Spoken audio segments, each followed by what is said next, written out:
اول ما يأذن المغرب لحد صلاة العشاء، ده دخول الليل لحد ايه؟ صلاة العشاء.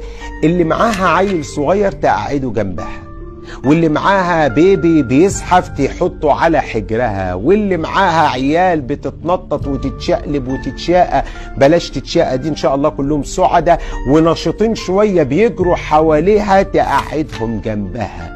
طب ليه يا رسول الله؟ لأن النبي محمد صلى الله عليه وسلم قال لنا في الساعة دي الشياطين بتنتشر والجن بينتشر. طب ايه المشكلة ان ولادنا يتنططوا ويتشقلبوا ويلعبوا؟ قال لا، ما انا خايف عليهم خشية ان تصرع واحد منهم. ممكن حضرتك دون قصد ابنك يدوس على حد من الجن فيصرعه. شوف سبحان الله العظيم، ساعة بحالة من ساعة دخول الليل لحد